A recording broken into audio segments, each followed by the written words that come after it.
સ્પર્ધાત્મક પરીક્ષાને લગતા દરેક વિષયોના વિડીયોઝ, ડેઇલી કરંટ અફેર્સ તથા નવી ભરતીની માહિતી મેળવવા માટે જોતા રહો અમારી યુટ્યુબ ચેનલ ICE રાજકોટ અને અમારી ચેનલને સબસ્ક્રાઇબ કરો તથા બેલ આઇકોન પ્રેસ કરો જેથી દરેક નવા વિડીયોની નોટિફિકેશન મેળવી શકો. નમસ્કાર વિદ્યાર્થી મિત્રો, ICE ના યુટ્યુબ ચેનલમાં આપ સૌનું હાર્દિક સ્વાગત છે. ખાસ કરીને વિદ્યાર્થી મિત્રો કીધું તો એ મુજબ 6 મંથ કરંટ અફેર્સ ખાસ કરીને ક્વિક રિવિઝનની દ્રષ્ટિએ એટલે કે કરંટ અફેર્સ મેરેથોનની અંતર્ગત આપ સૌનું હાર્દિક સ્વાગત છે મિત્રો. વધારે સમય ના લેતા સીધું શરૂ કરીએ તો પ્રથમ ટોપિક છે સંયુક્ત રાષ્ટ્ર સુરક્ષા પરિષદ, United nation security council. UN ના અલગ અલગ 6 અંગ છે, એમાંથી સૌથી મજબૂત અથવા તો સૌથી શક્તિશાળી અંગ કહેવાય તો UNSC, United nation security council રહેલું છે, જેમાં પરમનન્ટ 5 કન્ટ્રીઝ હોય છે અને 10 જે છે અસ્થાયી કન્ટ્રી હોય છે, નોન પરમેનન્ટ કન્ટ્રીઝ. તો P5 કન્ટ્રીઝ અને એને N5 પણ કહેવાય છે. એ કયા દેશ રહેલા છે તો જોઈએ તો ફ્રાન્સ છે, ચાઇના છે, UK છે, રશિયા છે અને USA રહેલું છે. તો આ પરમનન્ટ 5 કન્ટ્રીઝ રહેલા છે અને બાકી જે 10 દેશો છે અસ્થાયી હોય છે, એટલે કે 2 વર્ષ માટે આવે છે, જાય છે. એ મુજબ શા માટે ઇમ્પોર્ટન્ટ કે વિડિયો કોન્ફરન્સની દ્વારા બેઠકોમાં G4 ગ્રુપ ઓફ 4 કન્ટ્રીઝ. હવે આ સિક્યોરિટી કાઉન્સિલ બન્યું ને એ વખતે મિત્રો એમાં 5 પરમનન્ટ કન્ટ્રી છે જેની પાસે વીટો પાવર હોય, બાકી એકને એમાં પરમનન્ટ કન્ટ્રીમાં લેતા નથી, અથવા લે ને તો એવું કહી દે કે ચલો વીટો પાવર નહીં, એમનેમ આવો તો ભારત કે આવશું ને તો વીટો લઈને આવશું, બાકી નથી આવું, અથવા તો અમે આવો વીટો વિના અમને આવો ને તો તમે પણ વીટો પાવર જવા દો. કા વીટો મળે તો બધાને મળે, જેમાં પણ નવા સભ્ય સામેલ થઈ બધાને મળે, અથવા તો કોઈને વીટો નહીં. તો એ મુજબ ભારત જે છે એવો પક્ષ રાખે છે.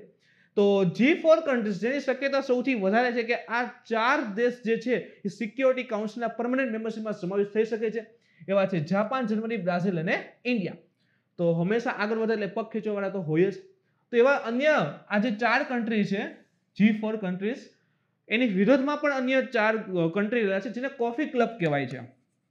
કોફી ક્લબ જેમાં તમે જુઓ ને તો જાપાન જે છે એની સામે એટલે કે જાપાનના વિરોધમાં છે સાઉથ કોરિયા, એવું કહે છે કે અમને પણ આપો. ઓસ્ટ્રેલિયા પણ માગે છે, જર્મની છે, તો સ્પેન છે અને ઇટલી પણ છે કે જે એમ કહે છે કે જે એની પરમનન્ટ એને બદલે અમને હોવી જોઈએ.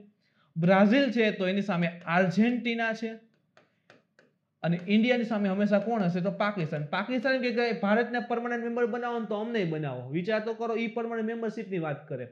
તો આ 4 કન્ટ્રી G4 રહેલા છે. એ UNSC માં સુધારની માંગને પુનરાવર્તિત કરતા એક સમયસીમા અંતર્ગત મજબૂત નિર્ણય લેવા પર ભાર આપ્યો છે. તો 4 કન્ટ્રીએ UNSC સિક્યોરિટી કાઉન્સિલમાં કીધું કે ભાઈ આટલા વર્ષો થઈ ગયા છે, 45માં સ્થાપના થયેલી હતી, તો એના પછી તમે જુઓ તો કે અલગ અલગ આટલા વર્ષો વધી ગયા છે, તો હવે સિક્યોરિટી કાઉન્સિલમાં જે છે પરિવર્તન આવવું જરૂરી છે. વિશ્વની જનસંખ્યા જો 45 અત્યારે કેટલી વધી ગઈ છે. ઇવન આપણું ઇન્ડિયા આખા વિશ્વનો સૌથી મોટો લોકતાંત્રિક દેશ છે, વિશ્વનો બીજા નંબરનો સૌથી વધારે રિપ્રેઝેન્ટેટિવ કરતો દેશ થયેલો છે, તો એને પણ સિક્યોરિટી કાઉન્સિલમાં સ્થાન તો હોવું જ છે. તો એ રીતે જે છે ભાર મૂકીને આખી મીટિંગ કરેલી હતી. આ બેઠક દરમિયાન 4 દેશના વિદેશ મંત્રીઓએ 2005 જે વિશ્વ શિખર સંમેલનમાં રાષ્ટ્ર અને શાસન અધ્યક્ષો દ્વારા પરકલ્પિત UNSCમાં ઝડપથી અને વ્યાપક સુધારની દિશામાં નિર્ણાયક પગલું લેવાનો સંકલ્પ કરેલો હતો.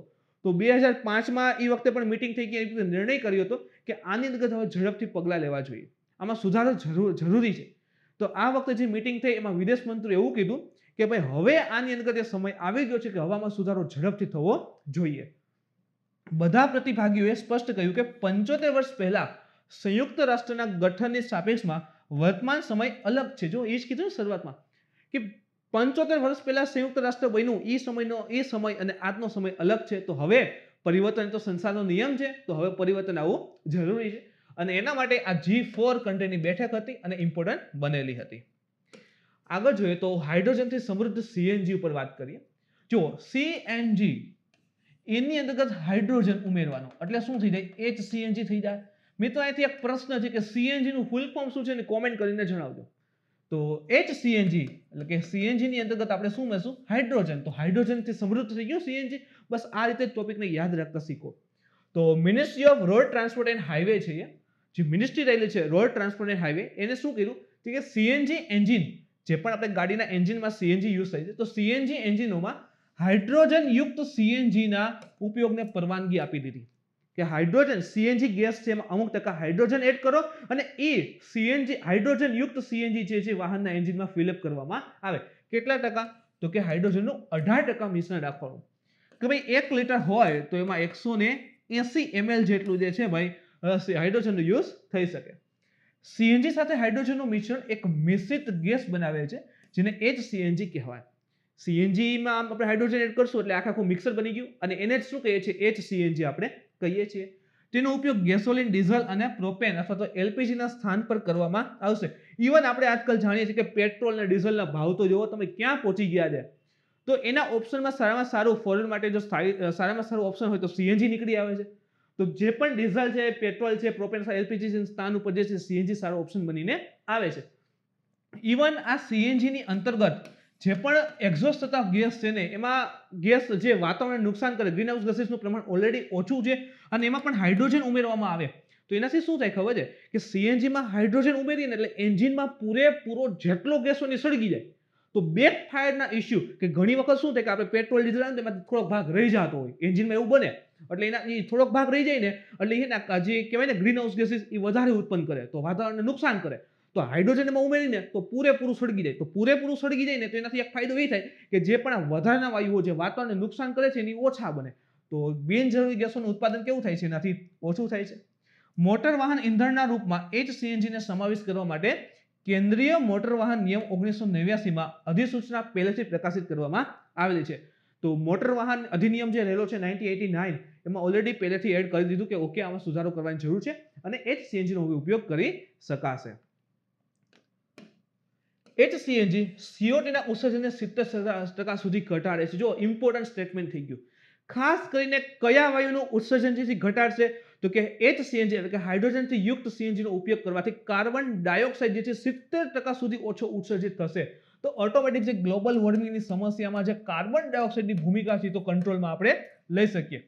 ઇંધણમાં 5% સુધીની બચત થશે. શા માટે?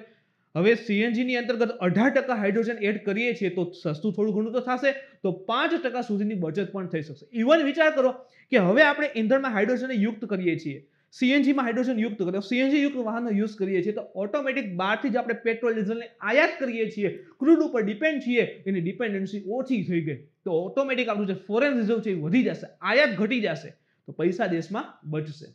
ઇવન હાઇડ્રોજન અર્થવ્યવસ્થાની દિશામાં પણ આ પ્રથમ પગલું કરી શકાય છે. ઇવન બજેટમાં પણ વાત છે, હાઇડ્રોજન ઇકોનોમી, હાઇડ્રોજન એનર્જીની ઉત્પાદનની વાત છે. ઇવન જુઓ આઈઆઈટી દિલ્હીએ તાજેતરમાં બીજું કનેક્ટ કરીને સમજાવું છું મિત્રો.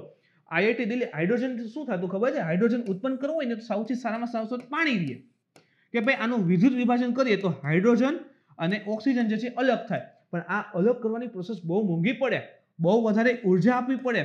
તો આઈઆઈટી દિલ્હીએ એવું પણ સંશોધન કરી લીધું કે ઓછી ઉર્જામાં આ અલગ થશે. વિચાર કરો હાઇડ્રોજન અલગ થયો, હવે આને સીએનજીમાં એડ કરી આપણા વ્હીકલમાં યુઝ કરીએ એટલે વ્હીકલ પણ સુરક્ષિત, વાતાવરણ પણ સુરક્ષિત અને આપણું ખીચું પણ સુરક્ષિત. તો એ મુજબ જે છે અર્થવ્યવસ્થામાં આગળ વધી શકાશે. એન્જિનોને નાઇટ્રોજન ઓક્સાઇડની ઓછી માત્રાના ઉત્સર્જન માટે કેલિબ્રેટ કરી શકાશે. તો એનાથી ખાસ કરીને એ જ વસ્તુ કહે છે કે નાઇટ્રોજન ઓક્સાઇડ જે ઉત્સર્જિત થાય છે એ પણ ઓછો ઉત્સર્જિત થશે. નેક્સ્ટ જોઈએ મિત્રો કે DRDO defence research and development organisation under the ministry of defence રક્ષા મંત્રાલય અંતર્ગત આવે છે. એના દ્વારા અભ્યાસનું સફળ પરીક્ષણ. પ્રથમ પ્રશ્ન એ આવે કે અભ્યાસ શું છે? તાજેતરમાં DRDO દ્વારા પરીક્ષણ કરેલ અભ્યાસ વિશે કયા વિધાન સત્ય છે? આવો પ્રશ્ન બની શકે છે. તો DRDO દ્વારા ઓડિશા, ખાસ કરીને ઇમ્પોર્ટન્ટ ઈ જ છે, તો ઓડિશાની અંતર્ગત જે બાલાસોર રેન્જ છે જ્યાંથી આ પરીક્ષણ થાય છે તો બાલાસોર રેન્જથી આ અભ્યાસ એટલે કે હાઈ સ્પીડ એક્સપાન્ડેબલ એરિયલ ટાર્ગેટ એટલે કે HEAT એનું સફળ પરીક્ષણ કરેલું છે. તો યાદ રાખજો અભ્યાસ એટલે કે હાઈ સ્પીડ એક્સપાન્ડેબલ એરિયલ ટાર્ગેટ એટલે કે HEAT જે છે એનું સફળ પરીક્ષણ કરેલું છે. આ વાહન શું છે? જો આવ્યું ને અભ્યાસ એ શું છે તો એક પ્રકારનું ડ્રોન છે. એટલે કોઈ મનુષ્યને બેસવાની જરૂર નથી, ઓટોમેટિક આખું સંચાલિત થઈ શકશે એ પ્રકારનું એક ડ્રોન છે. તો પ્રથમ સ્ટેટમેન્ટ આવું જ બની શકે છે મિત્રો, તો કે અભ્યાસ એક ડ્રોન છે અથવા તો જેને આપણે HEAT અભ્યાસ એટલે કે HEAT એનું સફળ પરીક્ષણ જે છે એ કરેલું છે. જેના વિભિન્ન મિસાઇલ પ્રણાલીના મૂલ્યાંકન માટે એક લક્ષ્યના રૂપમાં ઉપયોગ કરવામાં આવશે. તો મિસાઇલ પ્રણાલી માટે લક્ષ્ય ટાર્ગેટના રૂપમાં એનો યુઝ કરવામાં આવશે.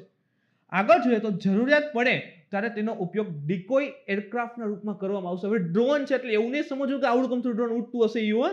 આ એક પ્રકારનું મોટું ડ્રોન, આખું પ્લેન જેવું. આપણે કેમ એરક્રાફ્ટ આવે જે એરફોર્સના એના પ્લેન હોય એ પ્રકારનું પ્લેન હશે, ડ્રોન હશે, તો એનો ઉપયોગ થશે. હવે જરૂર પડે સામાન્ય રીતે શું થશે તો કે ભાઈ aerial target, expendable aerial target vehicle છે એ પ્રકારનું એક ડ્રોન રહેલું છે. ઇવન જરૂર પડશે તો જે આપણું એરફોર્સનું પ્લેન હોય, સપોઝ કે એવી ઇમરજન્સી આવી ગઈ, આપણું પ્લેન છે એરફોર્સનું, એને સુરક્ષાની જરૂર પડે ને તો એ સાથે રહેશે, ડેકોય એરક્રાફ્ટના રૂપમાં મૂકવામાં આવશે. એટલે કે એની પ્રાથમિક રૂપમાં શું હોય તો કે પ્રક્ષેપાસ્ત્રોને વિમાનથી દૂર કરી યુદ્ધક વિમાનની રક્ષા કરવી. જે પણ સામેવાળા દેશ મિસાઇલને બધું એટેક કરતા હોય તો એને આ ડ્રોન શું કામ કરે કે ભાઈ એના ટાર્ગેટમાં ડ્રોન જાય.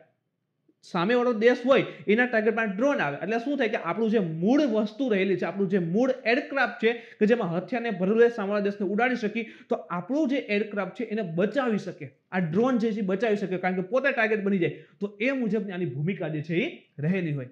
અભ્યાસને એડી એટલે કે એરોનોટિકલ ડેવલપમેન્ટ એસ્ટાબ્લિશમેન્ટ દ્વારા ડિઝાઇન અને વિકસિત પણ કરેલું છે. તો કોને વિકસિત કરે છે? આ પ્રકારના પ્રશ્નો આવી ગયા. જેમ કે જુઓ, આ વખતે પોંગોસો લેકમાં જે આપણે નેવલ મૂકવાના છીએ પેટ્રોલિંગ માટે પૂછેલું હતું ને કે એનું ડેવલપમેન્ટ કોને કરેલું છે, તો પોસિબલ છે આ પ્રકારના પણ પ્રશ્ન. તો અભ્યાસને એડી એટલે કે એરોનોટિકલ ડેવલપમેન્ટ એસ્ટાબ્લિશમેન્ટ દ્વારા ડિઝાઇન અને વિકસિત કરેલા છે. આગળ જોઈએ તો અભ્યાસને એક નાના ગેસ ટર્બાઇનથી સંચાલિત છે. એક નાનું ગેસ ટર્બાઇન છે એનાથી આખો અભ્યાસ જે છે એટલે કે આ એક પ્રકારનું જે ડ્રોન છે એનાથી સંચાલિત રહેલું છે. તેના માર્ગદર્શન અને નિયંત્રણ માટે FCC એટલે કે ફ્લાઇટ કંટ્રોલ કોમ્પ્યુટરની સાથે નેવિગેશન માટે એને MEMS એટલે કે માઇક્રો ઇલેક્ટ્રો મિકેનિઝમ સિસ્ટમ આધારિત INS એટલે કે ઇન્ટર-ટ્રાયલ નેવિગેશન સિસ્ટમ રહેલી છે. ઇન શોર્ટ આપણી ભાષામાં સમજીને મિત્રો તો કે એમાં ગેસ આધારિત એન્જિન છે જે આખું એને ઓપરેટ કરશે. બીજી વસ્તુ એને કયા પ્રકારના કાર્ય કરવા છે, કઈ વસ્તુ વોચ રાખવાની, નેવિગેટ કે અહીંથી અહીંયા જવાનું, અહીંથી અહીંયા જવાનું, અહીંથી અહીંયા જવાનું, તો નેવિગેશન. આના સિવાય કે આખી જે કંટ્રોલિંગ આખી સિસ્ટમ રહેલી છે એના માટે અલગ અલગ, જેમ કે FCC flight control computer use થશે. એની સાથે નેવિગેશન માટે નેવિગેશન પણ આપવું જશે કે અહીંથી અહીંયા જવાનું છે તો MEMS યુઝ થશે એટલે કે માઇક્રો ઇલેક્ટ્રો મિકેનિઝમ સિસ્ટમ હશે. એના આ જે સિસ્ટમ જેના ઉપર આધારિત છે એ સિસ્ટમનું નામ છે INS એટલે કે ઇન્ટર ટ્રાયલ નેવિગેશન સિસ્ટમ. તો આખા દ્વારા આ અભ્યાસ જે છે એ ચાલશે. એના પછી જોઈએ તો મેડ સ્પાર્ક. જો આ પ્રકારના પ્રશ્નો આવે ને મિત્રો તો કઈક વસ્તુ હાઇલાઇટ પકડી લેવાની. મેડ ઉપરથી મેડિકલ થઈ શકે કે નહીં? તો મેડ સ્પાર્ક કંઈક ને કંઈક મેડિકલને લઈને છે. તો કેરળમાં દેશનો પ્રથમ મેડિકલ ડિવાઇસ પાર્ક, ચિકિત્સા ઉપકરણ પાર્ક જે છે એનો શિલાન્યાસ કરાયો છે. તો યાદ રાખો, દેશનો પ્રથમ મેડિકલ ડિવાઇસ પાર્ક ક્યાં? તો કે કેરળમાં જે છે શિલાન્યાસ કરાયો છે, જે ઉચ્ચ જોખમ ધરાવતા ચિકિત્સકીય ઉપકરણ ઉપર આધારિત હશે. મેડિકલ, હવે મેડિકલની અંદર તો ઢગલો ઇન્સ્ટ્રુમેન્ટ યુઝ થાય છે, અલગ અલગ પ્રકારના, આપણે નામ ન આવડે, ડોક્ટર થોડા છીએ, તો અલગ અલગ પ્રકારના જે છે ઢગલો ઇન્સ્ટ્રુમેન્ટ યુઝ થતા હોય છે. તો આ ઇન્સ્ટ્રુમેન્ટના નિર્માણ માટે એક મેડિકલ ડિવાઇસ પાર્કની સ્થાપના કરવામાં આવશે અને ભારતમાં તે પ્રથમ પાર્ક હશે જેની સ્થાપના થશે કેરળમાં. હવે આ પાર્કનો ઉદ્દેશ્ય ચિકિત્સકીય ઉપકરણ ઉદ્યોગમાં રિસર્ચ એન્ડ ડેવલપમેન્ટ, પરીક્ષણ તથા મૂલ્યાંકન જેવી સેવાઓને એક શૃંખલા ઉપલબ્ધ કરવાનો છે. સૌથી મિત્રો એક પ્રશ્ન પેટર્ન અહીંયા એક વસ્તુ સમજાવી દઉં. જો ગમે ત્યારે યુઝ થશે, જ્યારે પણ એમ કે પાર્ક બનાવવાનો છે તો આ ઓલા બગીચાની વાત નથી જાણવા વાળા. તો પાર્ક એટલે શું થશે કે સપોઝ આ મેડિકલ પાર્ક છે તો મેડિકલ ઇન્સ્ટ્રુમેન્ટ જે પણ અલગ અલગ સાધનો રહેલા છે, મશીનરી રહેલી છે, એના ઇનપુટ અને આઉટપુટ, એના માટે જેટલું પણ ઇનપુટ જોઈએ, એના માટે જેટલું પણ આઉટપુટ જોઈએ, એ બધું એક જ જગ્યાએ અવેલેબલ થઈ જાય તો એને કહેવાય છે પાર્ક. જેમ કે આપણે કીધું કે નવા ઉપકરણ બનાવવા છે તો એના માટેની જે પણ જરૂર હશે એ પણ ઉપલબ્ધ હશે. નવું ઉપકરણ બનીને સફળ કેટલું જાય છે એ પરીક્ષણ કરવું હોય તો એ પણ શક્ય છે. તો રિસર્ચ એન્ડ ડેવલપમેન્ટ, પછી બન્યા પછી એનું પરીક્ષણ છે તથા એનું મૂલ્યાંકન કેટલા અંશે યોગ્ય સાબિત થઈ શકશે, તમામ પ્રકારની સુવિધા જે છે એક જ જગ્યાએ હાજર હોય તેને પાર્ક કહેવાય છે. તો એ પ્રકારનો પાર્ક દેશમાં પ્રથમ વખત કેરળમાં સ્થાપિત કરવામાં આવશે. SCTI MTS એટલે કે Shri Chitra Tirunal institute for medical science and technology અને એક છે KSIDC જેનું નામ છે Kerala state industrial development corporation limited. એની સંયુક્ત પહેલ રૂપે કેરળના કઈ જગ્યાએ તો કે તિરુવનંતપુરમમાં આ લાઈફ સાયન્સ પાર્ક સ્થાપિત કરશે. તો ખાસ કરીને પર્ટિક્યુલર લોકેશન આપે તો યાદ રાખજો, કેરળના તિરુવનંતપુરમ, જેને એકચ્યુઅલી તિરુને પણ થિરુવનંત પણ લખાય છે, તિરુવનંતપુરમમાં સ્થાપિત કરવામાં આવશે. આ પાર્ટ ચિકિત્સકીય પ્રત્યારોપણ એટલે કે મેડિકલ ઇમ્પ્લાન્ટ્સ, જે આપણે કહીએ ને અલગ અલગ સર્જરી દ્વારા અલગ અલગ અંગ લગાવવામાં આવે છે, અથવા તો આપણે બાયપાસ ને બધું કહીએ, તો ચિકિત્સકીય પ્રત્યારોપણ અને બાહ્ય ઉપકરણ એક્સ્ટ્રા કોર્પોરેટ ડિવાઇસીસ સહિત ઉચ્ચ જોખમ ધરાવતા ચિકિત્સકીય ઉપકરણ ઉપર કેન્દ્રિત હશે. તો ખાસ કરીને ઇન્ટરનલ અથવા તો આઉટર સર્જરી માટે જે પણ ઇક્વિપમેન્ટની જરૂર પડે, મશીનરીની જરૂર પડે, તો એ તમામ પ્રકારની અહીં સુવિધા જે છે ઉપલબ્ધ કરશે. નવા મશીનો ઉપર રિસર્ચ ડેવલપમેન્ટ અને કહેવાય કે એના ઉપર રિસર્ચ કરી ડેવલપમેન્ટ કરી અને નવા મશીનનું પ્રોડક્શન કરશે. આગળ જોઈના પછી મિત્રો તો બ્લુ ફ્લેગ સર્ટિફિકેશન સૌથી ઇમ્પોર્ટન્ટ છે, યાદ રાખજો. આ વખતે આ વર્ષે એક્ઝામમાં ક્યાંક તો આવશે, કોઈ પણ એક્ઝામમાં આવશે તો ખરા જ, ચાહે પછી 1, 2 કે 3, ક્લાસ 1 to 3 ગમે તે એક્ઝામ હોય. તો what is blue flag certificate? શું હોય છે? તો કે યુનિયન એન્વાયરમેન્ટ મિનિસ્ટ્રીએ, જે પર્યાવરણ મંત્રાલય કેન્દ્રીય પર્યાવરણ મંત્રાલય છે, એને ભારત સરકાર દ્વારા 8 ભારતના બીચને બ્લુ ફ્લેગ સર્ટિફિકેટમાં પ્રપોઝ કરવાની જાહેરાત કરી હતી. હવે આ 8 અલગ અલગ બીચ રહેલા છે એને બ્લુ ફ્લેગ સર્ટિફિકેટમાં સમાવેશ કરવાની જાહેરાત કરી હતી, અને એના પછી થોડા સમયમાં જ આ 8 બીચને સમાવેશ પણ કરવામાં આવે છે. આ 8 બીચમાં એક તો ખાસ કરીને આપણો ગુજરાતનો શિવરાજપુર, જે દ્વારકા ખાતે આવેલ છે ને, શિવરાજપુર, તે દીવ અને દમણ અંતર્ગત આપણે ઘોઘા બીચ લઈ શકીએ, ઘોઘલા બીચ, અને અંદમાન નિકોબારનો રાધાનગર બીચ સમાવેશ છે. જો 8 મિત્રો આગળ હું લઈશ જ, અને તમે કન્ટિન્યુઅસલી વિડીયો જોતા જ રહેજો બધા જ, અને 6 મહિનાનું કરંટ તમે ટૂંક સમયમાં આખું કવર કરી લેશો. બીજી વસ્તુ એ ફાયદો થાય કે 6 મહિનાના કરંટના પ્રવાહ સાથે તમે આગળ પણ કનેક્ટ કરી શકશો. 6 મહિનું તમારે વાંચવાની જરૂર પડશે નહીં, અને 6 મહિના આવીને આગળનું વાંચો એટલે તમે 1 વર્ષ આરામથી કમ્પ્લીટ કરી શકશો. તો ખાસ કરીને આપણું ગુજરાતનું દ્વારકાનો શિવરાજપુર, દીવ અને દમણનો ઘોઘલા બીચ, અને અંદમાન નિકોબાર રાધાનગરના બીચ, આ પ્રકારના ટોટલ 8 બીચ જે છે એ સમાવિષ્ટ કરેલા છે. બીચ, મરીન તેવા વિસ્તારોને ઇકો લેબલનું સર્ટિફિકેટ અપાય છે. જો અહીં એક ઇમ્પોર્ટન્ટ થઈ ગયું, તમારે પ્રશ્ન આવે કે શું બ્લુ ફ્લેગ સર્ટિફિકેશન છે, બ્લુ ફ્લેગ સર્ટિફિકેટ માત્ર બીચને જ મળે, માત્ર દરિયા કિનારે મળે?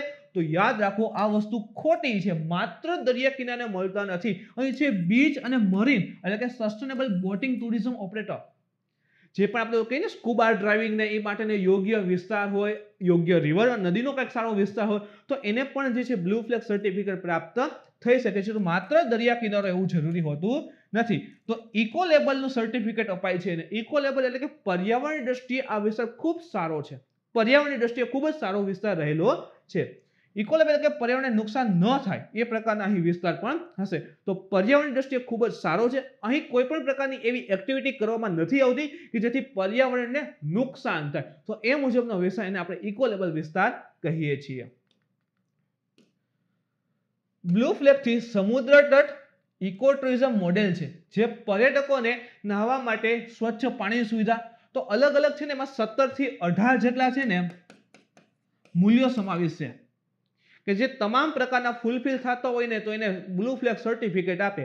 તો એક તો જેમ કે આપણે કીધું કે પાણીની સ્વચ્છ પાણીની સુવિધા છે, સુરક્ષિત અને સ્વસ્થ વાતાવરણ સાથે સસ્ટેનેબલ ડેવલપમેન્ટને પ્રોત્સાહિત કરવાના સમુદ્ર તટને ચિહ્નિત કરવામાં આવે છે. સસ્ટેનેબલ ડેવલપમેન્ટ, ટકાઉ વિકાસ તો કરવાનો, પણ એન્વાયરમેન્ટ ટકી રહે એ રીતે. તો વિકાસ થશે તો એન્વાયરમેન્ટ આવશે પ્લસ ઇકોનોમી, બંનેને ફાયદો થાય એ રીતે ટકાઉ એવો વિકાસ કરવાનો, એને આપણે સસ્ટેનેબલ ડેવલપમેન્ટ કહીએ છીએ. તો એ રીતે આખો વિસ્તાર રહેલો હોય તો એ યોગ્ય ગણાય છે. ઇન શોર્ટ, દરિયા કિનારાનું ડેવલપમેન્ટ કરો, પર્યાવરણને નુકસાન ન થાય એ રીતે. તો એ રીતના આખો સ્વચ્છ તમામ સુવિધાઓ, કાલે ઉઠીને કોઈ વ્યક્તિ ત્યાં ફરવા આવે તો એને જે પણ બેઝિક નીડની જરૂર પડતી હોય ફરવાને લઈને, તો એ બધી ફૂલફિલ થાય તો એવો કિનારો હશે. બ્લુ ફ્લેગ પ્રાપ્ત કરનાર સર્વાધિક સમુદ્ર તટ શેમાં છે? તો યાદ રાખો, સર્વાધિક સમુદ્ર તટ બ્લુ ફ્લેગ પ્રાપ્ત કરનાર હોય તો સ્પેનમાં ટોટલ 566 કિનારા છે. એના પછી સમાવેશ થવા અલગ અલગ 33 માપદંડ છે. વાત કહી ને, હું તો 17 કહેતો હતો, ઇન્ડિયામાં 17 જેટલા ફૂલફિલ એને કરેલા છે અને ફૂલ થયેલા છે, અને ટોટલ આંતરરાષ્ટ્રીય લેવલ જોઈએ તો 33 જેટલા માપદંડ રહેલા છે. ઓડિશાનું જે ચંદ્રભાગા સાગર તટ છે એ બ્લુ ફ્લેગ પ્રમાણપત્ર પ્રક્રિયાને પૂર્ણ કરનાર પ્રથમ જે શહેર છે અથવા તો કિનારો જે છે બનેલું છે. તો એના માટે જે 33 માપદંડ માંથી મોસ્ટ ઓફલી માપદંડ ફૂલફિલ કરનાર ઇન્ડિયાનો પ્રથમ કોઈ વિસ્તાર હોય તો ચંદ્રભાગા છે, ઓડિશા. ભારતની અંતર્ગત બ્લુ ફ્લેગ પ્રમાણીકરણ માટે કુલ 13 મુખ્ય સાગરીય તટની ઓળખ કરવામાં આવી હતી, અને એમાંથી 8 ને જે છે બ્લુ ફ્લેગ સર્ટિફિકેટ પ્રાપ્ત ઇવન થયેલા છે.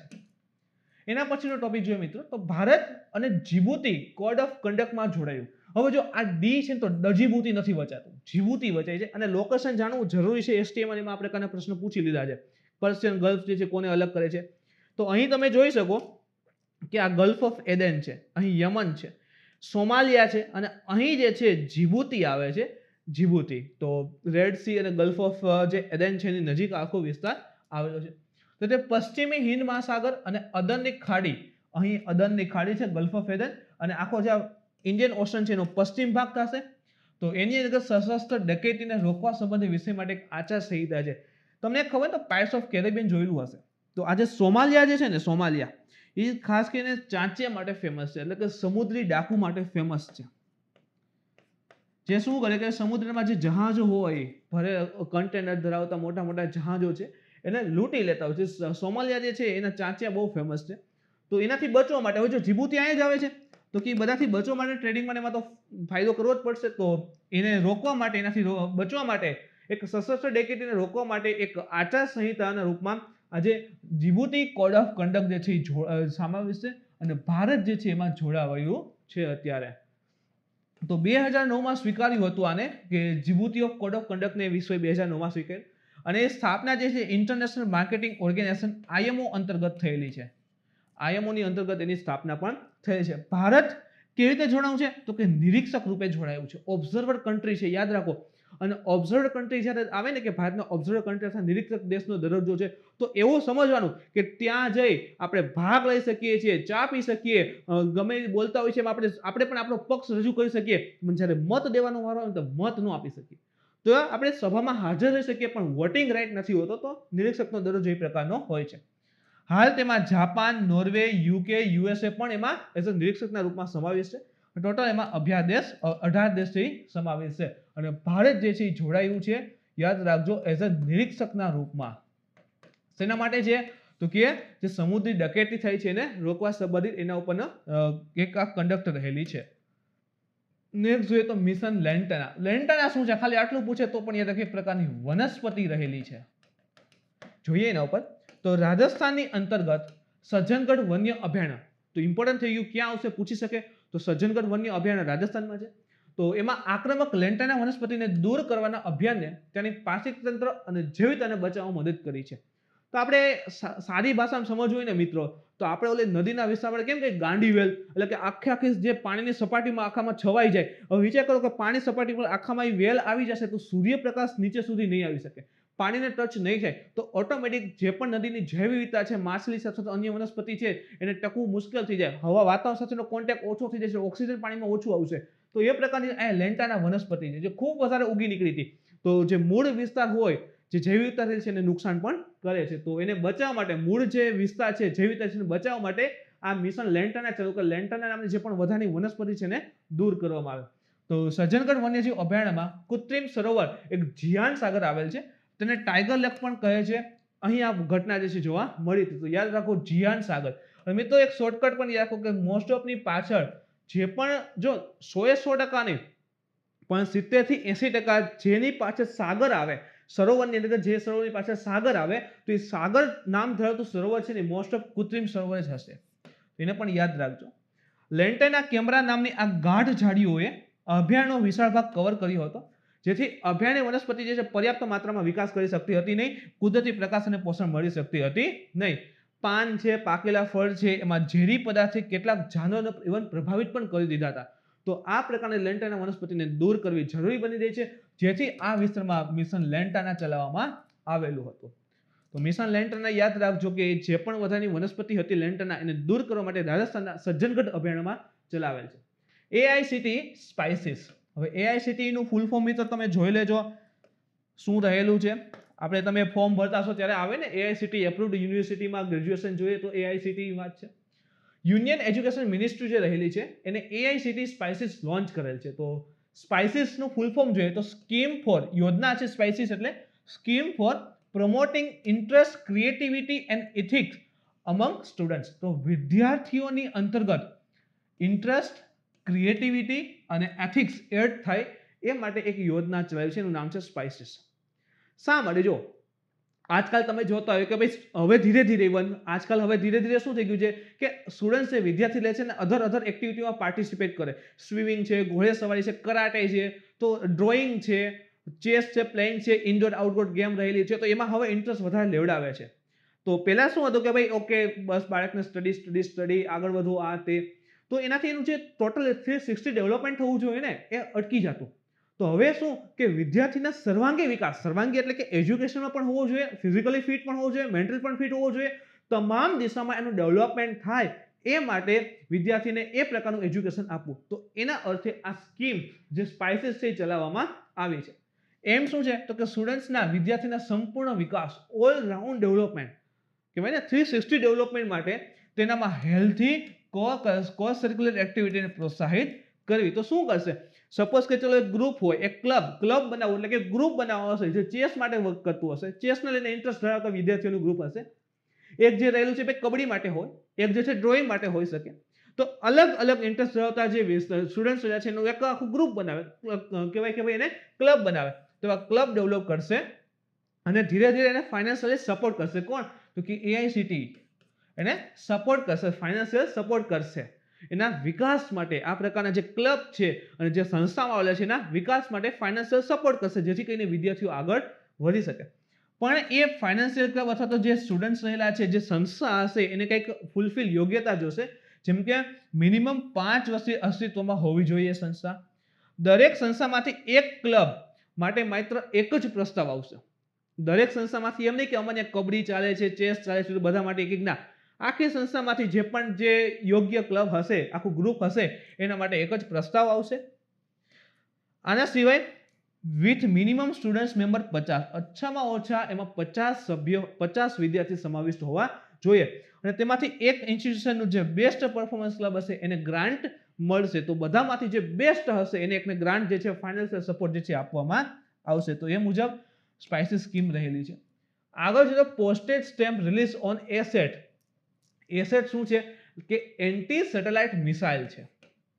એન્ટી સેટેલાઇટ જે કહેવાય કે સેટેલાઇટ જે ઉપગ્રહ છે એને ઉડાડી શકે, એને ટાર્ગેટ કરી શકે, એને ડિસ્ટ્રોય કરી શકે એ પ્રકારની મિસાઇલ. તો એન્જિનિયર્સ ડે કઈ તારીખે આવે છે મિત્રો? કોમેન્ટ કરજો. એન્જિનિયર્સ ડે ના અવસર ઉપર ડિપાર્ટમેન્ટ ઓફ પોસ્ટ જે DOP રહેલ છે એના દ્વારા ભારતનું પ્રથમ એન્ટી સેટેલાઇટ જે મિસાઇલ છે એસેટ, એના નામે એક વિશિષ્ટ રૂપથી નિર્મિત મેરા ડાક ટિકિટ જાહેર કરેલ છે. તો જે મેરા ડાક ટિકિટ છે એમાં ઉપર સ્ટેમ્પ આવે ને, ઉપર આકૃતિ નાની એવી હોય, તો એમાં જે ફોટો છે એન્ટી સેટેલાઇટ મિસાઇલ જે છે ભારતની પ્રથમ એન્ટી સેટેલાઇટ મિસાઇલ એસેટ એનો ફોટો છાપેલો છે. ઓડિશાના ડોક્ટર APJ અબ્દુલ કલામ ટાપુ ઉપરથી એસેટ મિસાઇલનું જે પરીક્ષણ હતું એ મિશન શક્તિની અંતર્ગત થયું હતું અને જે સક્સેસ રહેલું હતું. તો મિશન શક્તિ તો કે એન્ટી સેટેલાઇટ મિસાઇલના સફળ પરીક્ષણ માટેનું મિશન રહેલું છે, ઓડિશાથી થયેલું હતું. એસેટ મિસાઇલ જે છે એ પૃથ્વીની નીચલી કક્ષામાં એટલે કે લોઅર અર્થ ઓર્બિટ છે ત્યાં ભ્રમણ કરી રહેલા કોઈ પણ સેટેલાઇટ જે છે એને હિટ કરી શકે છે. અને જ્યારે પરીક્ષણ થયું ત્યારે લોઅર અર્થ ઓર્બિટનો ભારતીય સેટેલાઇટ હતો એને હિટ ટુ કિલ મોડમાં નિશાન બનાવી સફળતા મેળવી હતી. એટલે કે હિટ એટલે કે એનાથી અથડાશે અને આખો સેટેલાઇટનો નાશ કરી દે એ પ્રકારની આખી આ મિસાઇલ જે છે ડેવલપ થયેલી છે.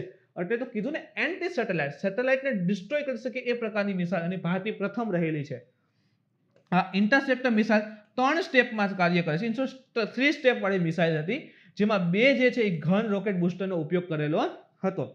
ભારત આ પ્રકારની સફળતા મેળવ USA, રશિયા અને ચીન પછીનો ચોથો દેશ છે કે જે લોઅર અર્થ ઓર્બિટમાં સેટેલાઇટ હોય એને હિટ ટુ કિલ મોડમાં કહેવાય કે ભાઈ ડિસ્ટ્રોય કરી શકે છે. હિટ ટુ કિલ અથડાશે અને સેટેલાઇટ ડિસ્ટ્રોય કરી શકશે. તો US, રશિયા અને ચીન પછી આ પ્રકારની મિસાઇલ ધરાવતો ભારત જે છે એ ચોથો દેશ રહેલો છે. મિશન શક્તિને પણ યાદ રાખજો. CSW ના સભ્યમાં ભારતની પસંદગી. હવે સૌથી પહેલા મેં તમને હમણાં પણ કીધું કે UN ના 6 ઓર્ગન હોય, અંગ હોય. જનરલ એસેમ્બલી છે, સિક્યોરિટી કાઉન્સિલ છે, ઇકોનોમિક એન્ડ સોશિયલ કાઉન્સિલ છે, ટ્રસ્ટીશિપ કાઉન્સિલ છે, international court of justice ICJ કહીએ તે સમાવેશ છે, અંદર સેક્રેટરીએટ સમાવેશ છે, સચિવાલય સમાવેશ છે. તો એમાંની એક છે ઇકોનોમિક એન્ડ સોશિયલ કાઉન્સિલ, એટલે કે સમાજ ઉપર કંઈક કાર્ય કરે છે. તો ઇકોનોમિક અને ઇકોસોસ પણ કહેવાય છે. ઇકોસોસ ઇકોનોમિક એન્ડ સોશિયલ કાઉન્સિલની અંતર્ગત એક વિભાગ આવે છે, એનું નામ છે commission on status on women. જો ઇકોસોસ સમાજ ઉપરની વાત છે તો એમાં છે ભાઈ CSW commission on status on women. એ જે ભાગ રહેલો છે ઇકોસોર્સની અંતર્ગત એમાં ભારતની પસંદગી જે છે એ થઈ છે. હવે CSW કાર્ય શું કરે છે તો કે પ્રિન્સિપલ ગ્લોબલ ઇન્ટરગવર્મેન્ટલ બોડી રહેલી છે. પહેલા તો શું છે પ્રિન્સિપલ એટલે મુખ્ય આંતરરાષ્ટ્રીય વૈશ્વિક એક ઇન્ટરગવર્મેન્ટ કે અંતર સરકારી વિશ્વના જે પણ સરકાર રહેલી છે એની વચ્ચેનું એક બોડી રહેલું છે, મેઇન એક મુખ્ય બોડી રહેલું છે. શા માટે કાર્ય કરે છે તો પ્રમોટ જેન્ડર ઇક્વાલિટી. જે જેન્ડર ઇક્વાલિટી છે એને પ્રમોટ કરે છે, લિંગ ભેદને નાબૂદ કરવાની વાત કરે છે, એન્ડ એમ્પાવરમેન્ટ ઓફ વુમેન જે સ્ત્રી સશક્તિકરણ છે એની પણ વાત કરે છે. અને ભારત આજે સ્ત્રી સશક્તિકરણ માટેમાં ખૂબ આગળ છે. તો એના જ ફાયદામાં તમે જોઈ શકો કે CSW માં પણ ભારતની પસંદગી છે થઈ છે. CSW નું હેડક્વાર્ટર ન્યુયોર્ક USA માં આવેલ છે. પ્રધાનમંત્રી મત્સ્ય સંપદા યોજના બજેટમાં પણ આની ઘણી બધી હાઇલાઇટ જોવા મળે છે, ઇમ્પોર્ટન્ટ છે મિત્રો. તો પ્રધાનમંત્રી મત્સ્ય સંપદા યોજના સેના ઉપર તો કે મત્સ્ય ક્ષેત્ર ઉપર કેન્દ્રિત એક સતત વિકાસ યોજના છે, સતત ડેવલપમેન્ટની જરૂર છે. શા માટે ન હોઈ શકે વિચાર કરો, 7516.6 કિલોમીટર લાંબો દરિયા કિનારો ધરાવે છે. તો મત્સ્ય સંપદામાં તો આગળ વધવું જ જોશે, સમુદ્ર કિનારાને લઈને આગળ તો વધવું જ જોશે. તો સતત વિકાસની યોજના છે જેને આત્મનિર્ભર ભારત પેકેજ પ્રમાણે 2021-22 થી 2024-25 સુધી બધા રાજ્ય 28 રાજ્ય અને યુનિયન ટેરિટરીમાં લાગુ કરવામાં આવશે. હવે જો અહીંયા બધા રાજ્ય એમ થાય કે મત્સ્ય સંપદા કેવી રીતે બધા રાજ્ય દરિયા કિનારો, તો કે ખાસ કરીને જે દરિયા કિનારો ધરાવતા રાજ્ય હશે તેના માટે બધા રાજ્યોનો અર્થ અહીં એ થશે. યોજના પ્રમાણે આશરે 20,050 કરોડનું રોકાણ કરવામાં આવશે, જેમાંથી 12,340 કરોડનું રોકાણ જે છે એ સમુદ્રી અંતર્દેશીય મત્સ્યપાલન. હવે જો આવ્યું એક તો અહીંયા બીજી એક વસ્તુ મેં તમને કીધી કે જે પણ રાજ્ય દરિયા કિનારો ધરાવે છે, કેટલા રાજ્ય દરિયા કિનારો ધરાવે છે? 9 રાજ્ય, જેનો સરવાળો 6100 કિલોમીટર છે. તો આ 6100 કિલોમીટર દરિયા કિનારો ધરાવતા 9 રાજ્ય પ્લસ અંતર્દેશીય મત્સ્યપાલન એવા પણ રાજ્ય હોય કે જ્યાં મોટા સરોવરને હોય તો એમાં જે છે માછલીનું ઉત્પાદન લઈ અને માછલી પકડીને આખો ઉદ્યોગ વિકસિત કરેલો હોય.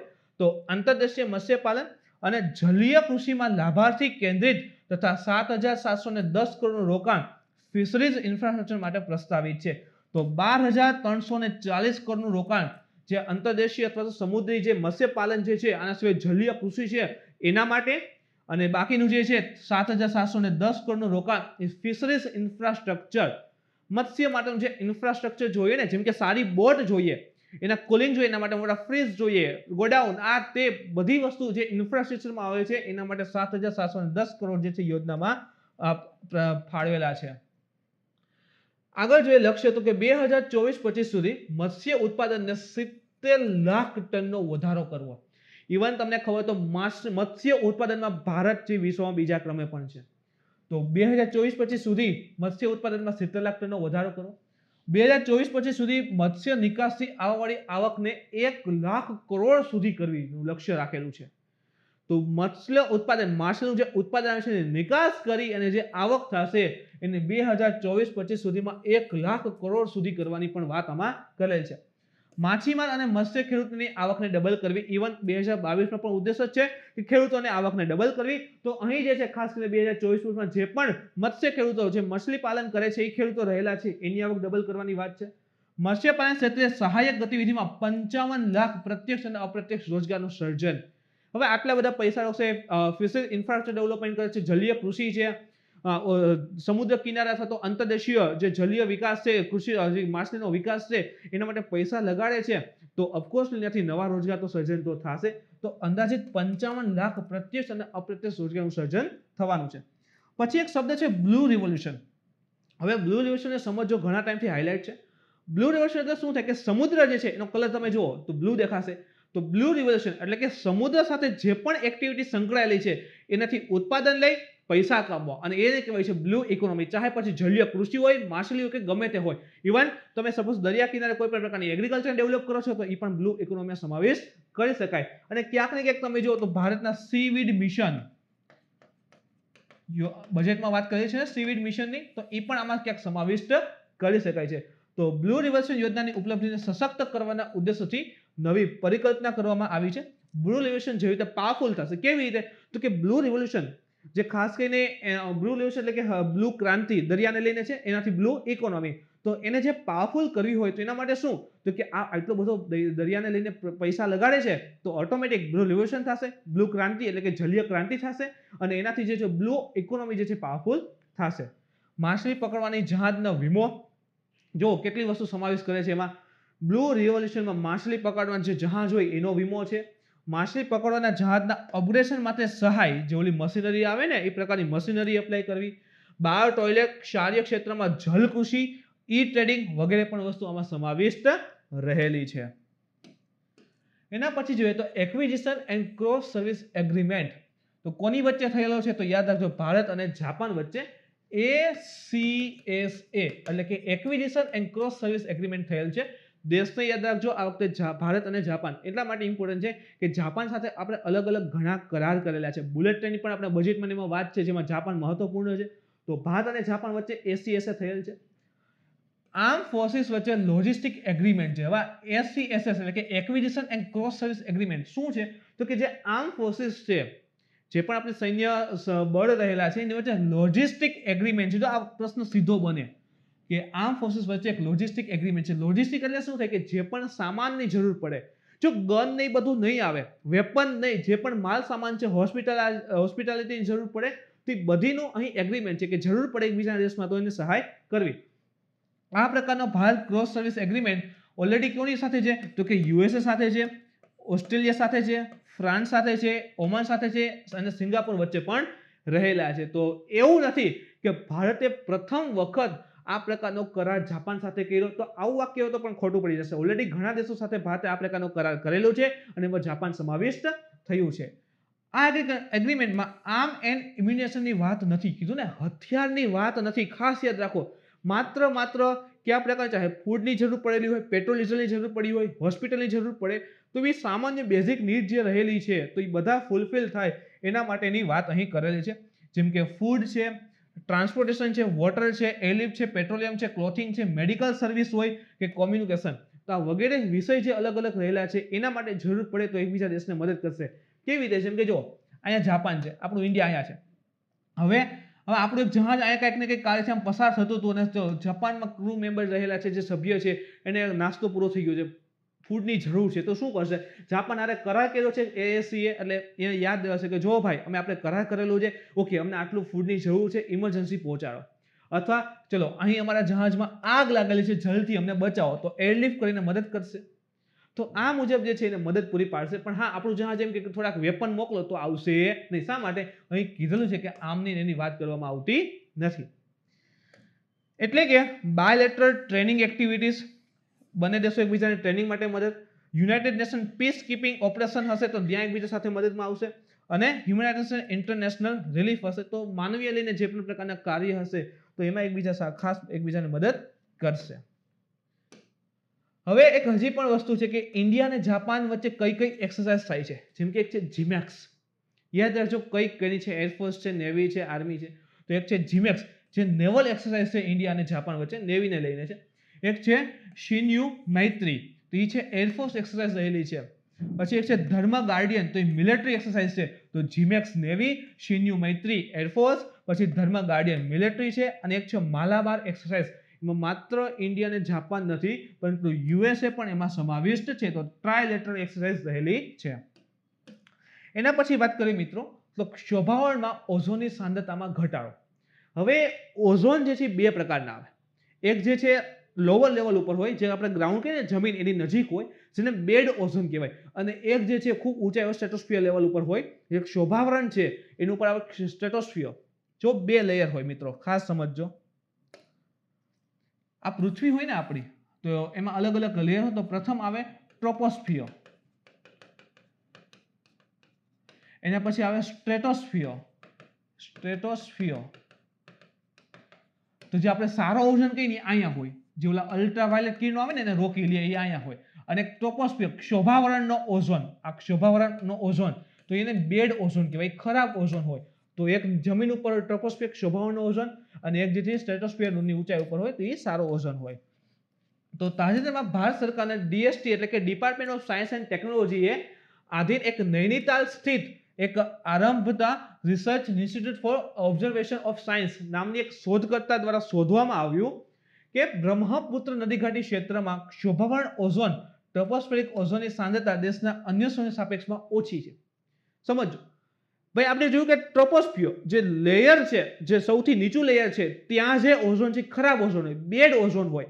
તો આ એક સંસ્થા છે, એને રિસર્ચ કરેલું અને ત્યાંથી માલુમ પડ્યું કે બ્રહ્મપુત્ર ઘાટી જે આસામના વિસ્તારમાં આવશે એ લેયરમાં આ જે વિસ્તાર છે બ્રહ્મપુત્ર ઘાટી આસામનો, ત્યાં આખા ભારતની સાપેક્ષે સૌથી ઓછો ઓઝોન છે.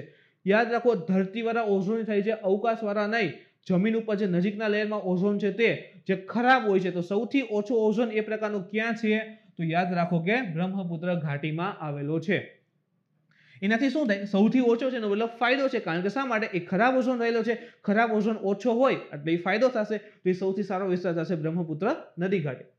શોભાવર્ણ ઓઝોન જમીની સ્તર ઉપર અથવા તો વાયુમંડળના નિમ્ન સ્તર ઉપર હોય. આપણે અહીં જોયું કે ભાઈ નિમ્ન સ્તર જે રહેલું છે ત્યાં હાજર હોય છે. તેને બેડ ઓઝોન પણ કહેવાય. શા માટે?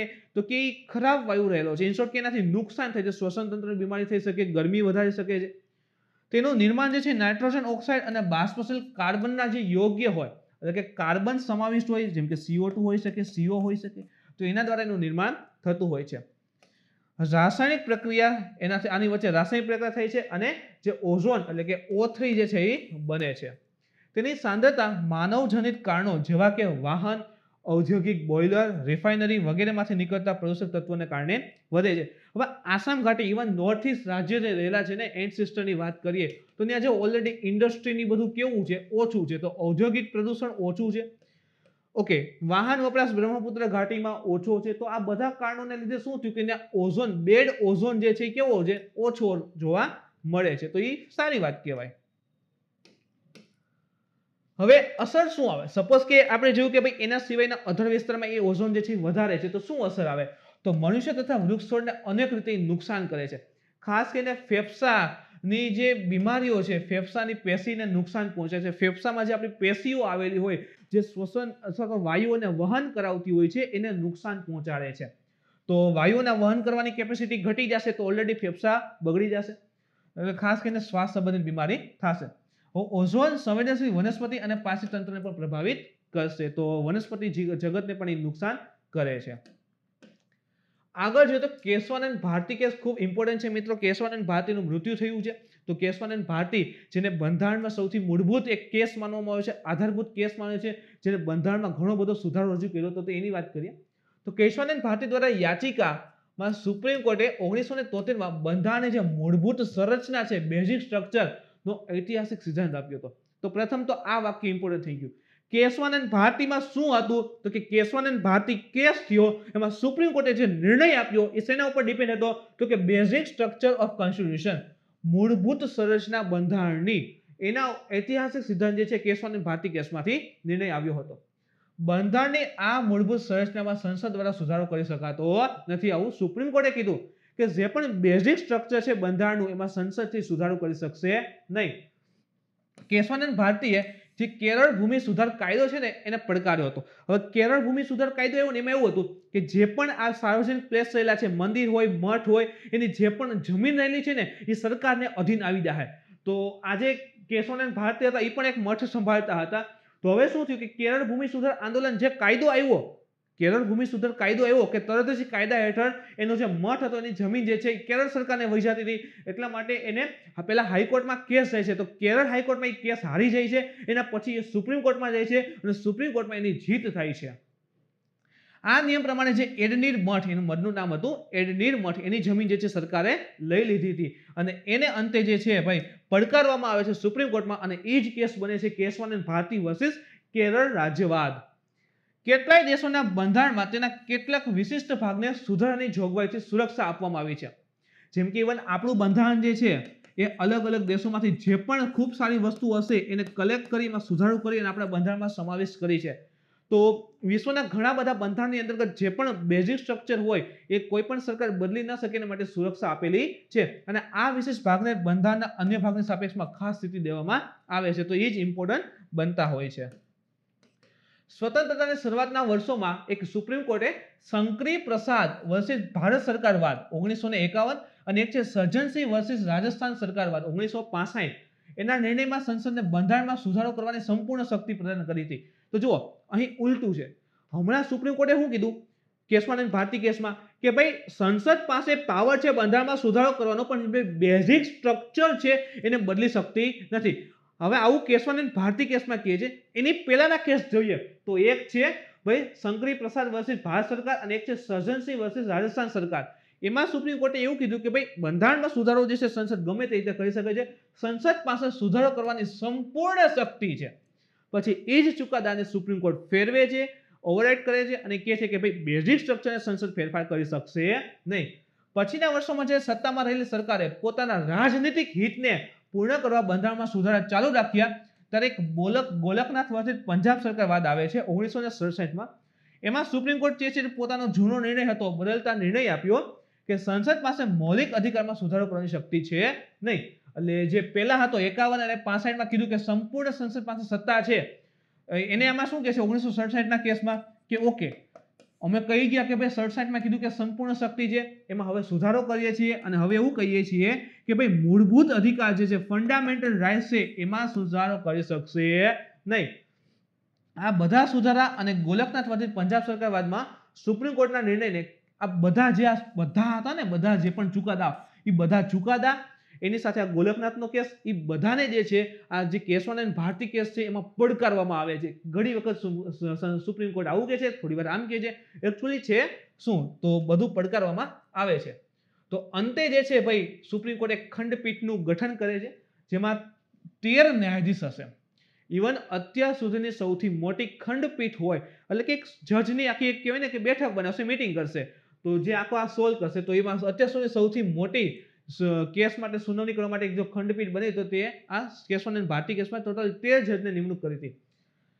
હવે સદસ્યો વચ્ચે 13 જજ હશે તો ઓફકોર્સલી નિર્ણય લેવાનું કહેશે તો 50-50% જેવું થશે અને એક જે છે ફાઇનલી 13 માંથી 7 અને 6 ના નિર્ણય સાથે જે કેશવાનંદ ભારતીય કેસ એનો નિર્ણય આપે છે એમાં 7% ઇવન 7 જજે એવું કીધું કે ભાઈ બંધારણની મૂળભૂત સંરચનામાં બદલતા સંસદને છે રોકવું જોઈએ. સંસદ પાસે એટલો બધો પાવર ના હોવો જોઈએ કે બંધારણની મૂળભૂત સંરચના છે એને પણ બદલી શકે, જેમાં જે ભાઈ અંતે કેશવાનંદ ભારતીની જીત થાય છે 7-6 થી. તો સુપ્રીમ કોર્ટમાં કહેવામાં આવ્યું કે અનુચ્છેદ 368 જે બંધારણમાં સુધારો કરવા માટેની જોગવાઈ છે અનુચ્છેદમાં, તો અનુચ્છેદ 368 એટલે કે સુપ્રીમ કોર્ટ સંસદ જે છે એ બંધારણમાં સુધારો કરવાની શક્તિ તો પ્રદાન કરે છે પરંતુ તે બંધારણની આધારભૂત સંરચનામાં સુધારો કરી શકતું નથી. તો યાદ રાખજો 368 અંતર્ગત સુધારો થશે પણ મૂળભૂત જે બેઝિક સ્ટ્રક્ચર છે કોન્સ્ટિટ્યુશનની બદલી શકશે નહીં.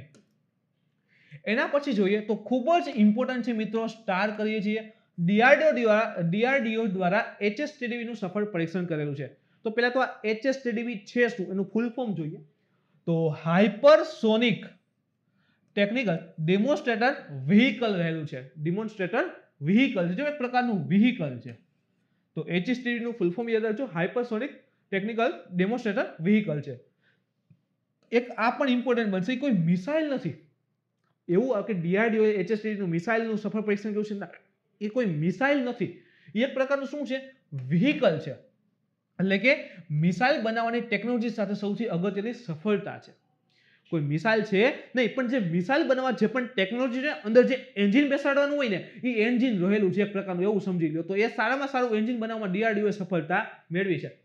આ ટેસ્ટ પછી 4 થી 5 વર્ષમાં ભારત પાસે એક હાઇપરસોનિક મિસાઇલ હશે. હવે હાઇપરસોનિક, સબસોનિક, સુપરસોનિક એ શું હોય છે એની પણ માહિતી મેળવીએ. પણ અહીંયા લખ્યું છે હાઇપરસોનિક એટલે અવાજની ગતિથી 4 થી 5 ગણી સ્પીડ. વિચાર કરો, અવાજથી પણ 4 થી 5 ગણી સ્પીડ એ હાઇપરસોનિક કહેવાય. તો એ પ્રકારની ભારત પાસે ટૂંક સમયમાં મિસાઇલ હશે અને એના માટે જે વસ્તુ જોઈએ એનું પરીક્ષણ જે છે DRDO એ કરેલું છે. આ પ્રકારની ટેકનોલોજી હાલ US, રશિયા તથા ચીન પાસે છે, એના ઉપર કામ કરે છે અને સફળ છે. તો આ ત્રણેય દેશ પછી વિશ્વમાં જો આ પ્રકારનો ચોથો ઇમ્પોર્ટન્ટ દેશ બનશે તો એ આપણો ભારત દેશ બનશે, આ સફળતા પ્રકારની મેળવી હોય. તો જે મિસાઇલો છે ને ક્રુઝ મિસાઇલ, એમાં તમને કીધું ને 3 પ્રકાર. તો એક સબસોનિક ક્રુઝ મિસાઇલ, તો સબસોનિકમાં સ્પીડ કેટલી હશે 0.8 એટલે કે અવાજની ગતિથી 0.8 ગણી સ્પીડે એ ચાલતી હશે અને અવાજ એટલે કે અવાજની ગતિથી કેવી છે ઓછી છે. એક્ઝામ્પલ તરીકે એક નિર્ભય મિસાઇલ રહેલી છે. બીજી એક મિસાઇલ જોઈએ તો એક છે સુપરસોનિક ક્રુઝ મિસાઇલ, એની સ્પીડ કેવી છે 2 થી 3 મેક એટલે કે અવાજની ગતિથી 2 થી 3 ગણી ઝડપે ચાલશે. એક્ઝામ્પલ તરીકે બ્રહ્મોસ યાદ રાખજો. કોણ ડેવલપ કરે છે? તો ભારત અને રશિયા મળીને બનાવે છે અને વિશ્વની એકમાત્ર ક્રૂઝ મિસાઇલ છે જે ટેક્ટિકલ ટ્રાયડ ટેસ્ટમાં સફળ છે. એટલે કે તેને જમીન ઉપરથી, હવામાંથી, પાણી ઉપરથી ત્રણ જગ્યાએથી લોન્ચ કરી શકાય છે. તો વિશ્વની એકમાત્ર ક્રૂઝ મિસાઇલ બ્રહ્મોસ જે ભારત અને રશિયા મળીને બનાવે છે જે પ્રેક્ટિકલ ટ્રાયડ ટેસ્ટમાં સફળ છે. એટલે કે જમીન, પાણી અને હવા ત્રણેય ઉપરથી એને ફાયર કરી શકાય છે. તો આ સુપરસોનિક. એના પછી છે હાઇપરસોનિક. તો અવાજની ગતિથી 5 થી 6 ગણી સ્પીડ એમાં રહેલી હશે. ભારત કોશિશ કરી રહ્યું છે કે સ્વદેશી રીતે હાઇપરસોનિક ક્રૂઝ મિસાઇલ બનાવે અને તે દિશામાં સૌથી અગત્યનું પગલું ભરેલું છે. કેવી રીતે? તો કે આ હાઇપરસોનિક જે HSTDV છે એનું સફળ પરીક્ષણ દ્વારા. તો કે ભાઈ મિસાઇલમાં એ પ્રકારની સિસ્ટમ ડેવલપ કરી શકે કે જે મિસાઇલ જે છે અંદાજિત જે છે હાઇપરસોનિક સ્પીડે પહોંચે, એટલે કે અવાજની ગતિથી 5 થી 6 ગણીએ પહોંચી જશે.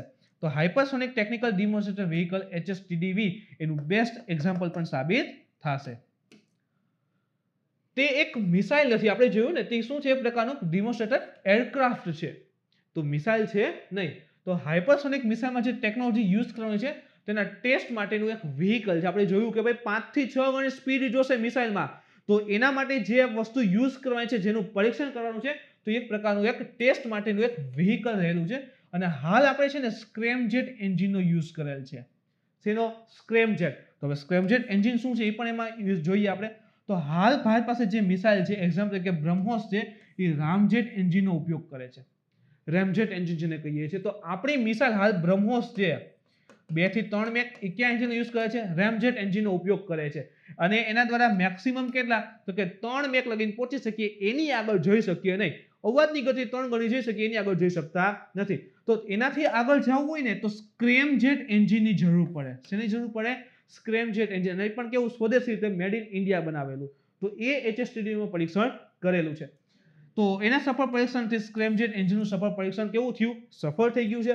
પરીક્ષણ ક્યાં કરેલું? તો કે ઓડિશાના બાલાસિનોર ખાતે ડોક્ટર અબ્દુલ કલામ ટાપુ, જેનું મૂળ નામ છે વ્હીલર દ્વીપ, વ્હીલર ટાપુ. અને મેક 6 એટલે કે 7408 કિલોમીટર, 7408 કિલોમીટર પ્રતિ કલાક એટલી સ્પીડ એને પ્રાપ્ત કરેલી હતી.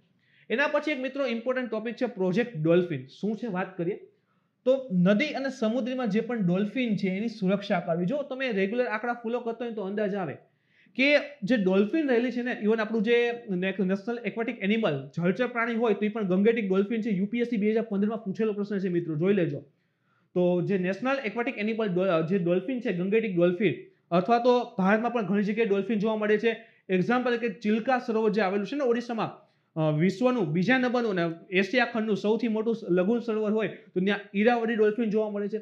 તો આ બધાને છે ને ડોલ્ફિનને ક્યાંક ને ક્યાંક થોડું નુકસાની થઈ રહી છે, તો એને બચાવવાની જરૂર છે.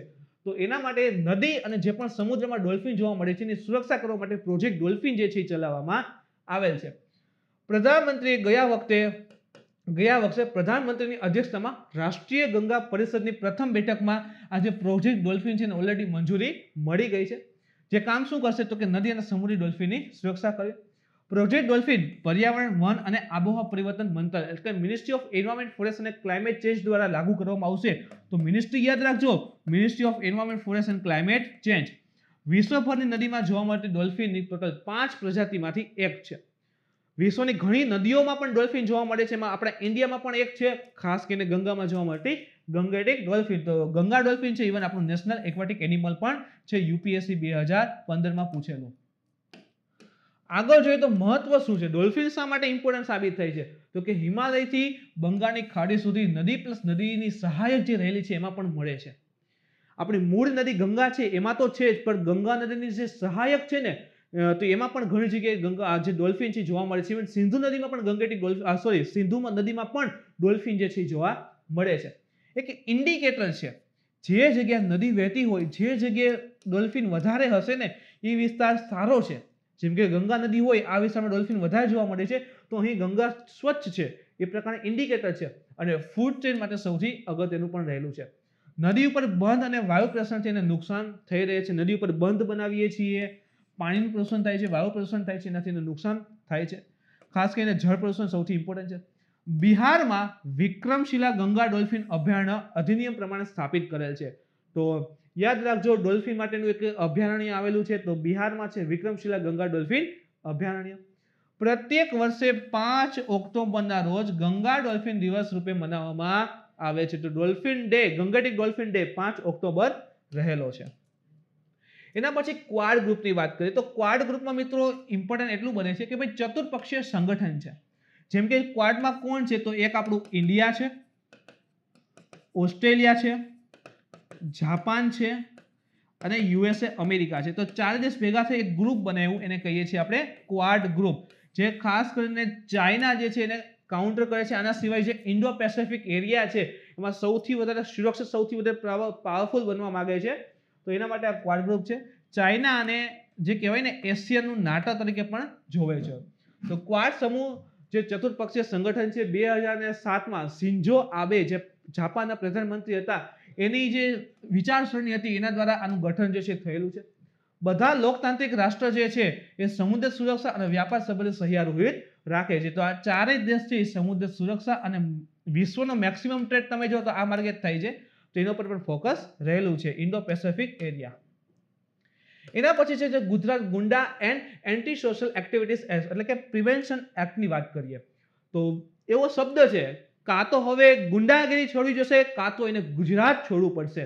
તો યાદ રાખજો પડશે એનો એટલે શું થશે, કાં એને ગુજરાત છોડવું પડશે અથવા તો એને ગુંડાગીરી છોડવી પડશે. તો ગુજરાત સરકારે રાજ્યમાં ગુનાખોરીને કાબુ લેવા માટે એક નવો કાયદો લઈ આવી અને એનું નામ હતું the Gujarat goonda and anti social activities act.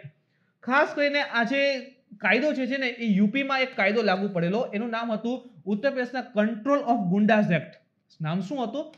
Control of goonda act. તો એના મુજબ જે છે આ લાગુ કરેલો છે.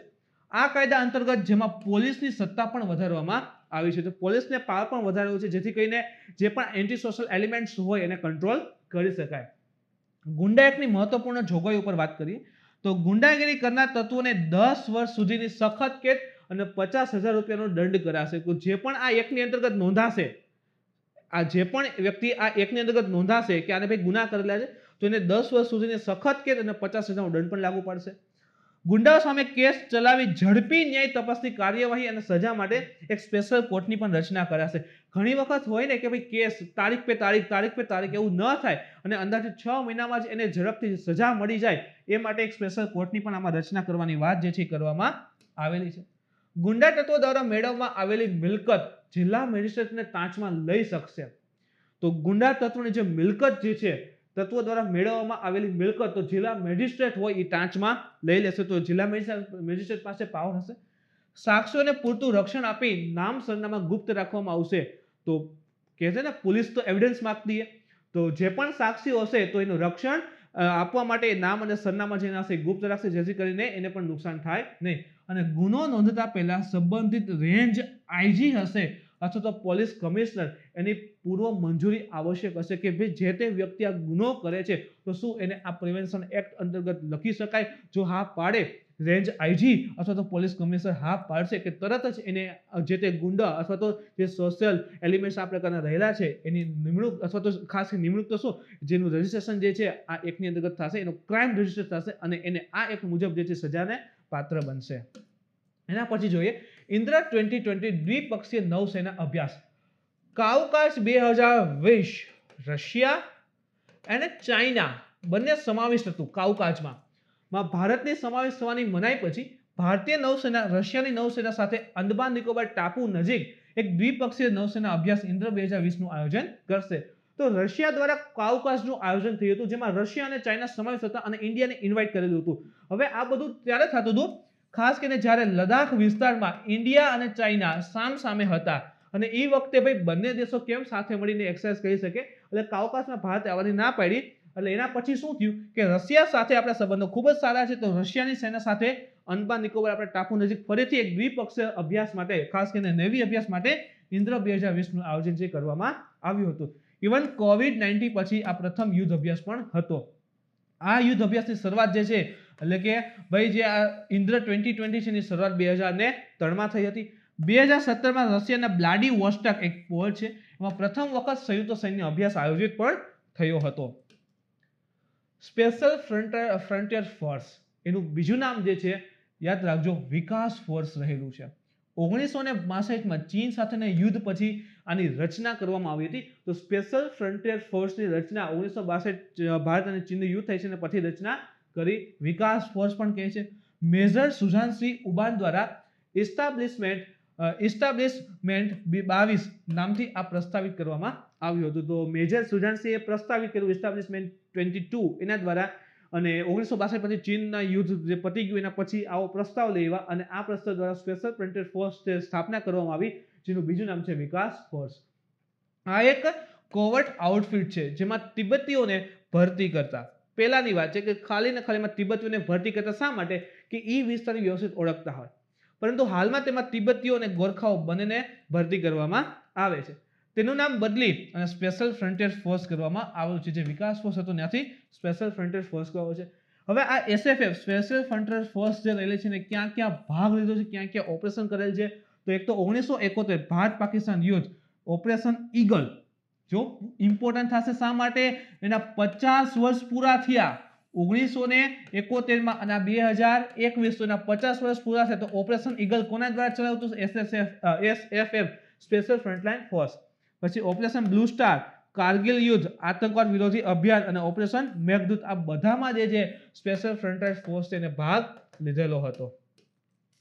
એના પછી જોઈએ 2020 કાકેશસ અવકાશ સૈન્ય અભ્યાસ. તો ભારતે તાજેતરમાં જ ઇવન કોવિડ-19 મહામારીને ધ્યાનમાં રાખીને રશિયામાં થવાવાળી બહુરાષ્ટ્રીય ત્રિકોણીય સર્વિસ અભ્યાસ અવકાશ 2020 માંથી ભાગીદારી પાછી ખેંચી હતી. હવે જો ભારત અને ચીન સામે હતા લદ્દાખના વિસ્તારમાં, તો ભારત તો ભાગ લેવા પોસિબલ નથી, પણ રશિયા બોલાવે છે ઠીક છે ચલો ભાઈ, એને એમ તો ન કહો કે ચીન સામે ઊભા છે ભાઈ અમે ન આવી શકીએ એક્સરસાઇઝમાં. એટલે શું કીધું ભાઈ કોવિડ-19 છે, કોરોનાનો કાળ છે, એટલે અમારા સૈનિકો આવે એમ નથી, એટલે સ્પેશિયલી આ એક્સરસાઇઝમાં ભાગ લેવા માંગતા નથી. તો આ ત્રિકોણીય સેવા અભ્યાસ રશિયા દ્વારા પ્રતિ 4 વર્ષે થવાવાળા અભ્યાસનો ભાગ છે, જે 2012 અને 16માં આયોજિત થઈ હતી.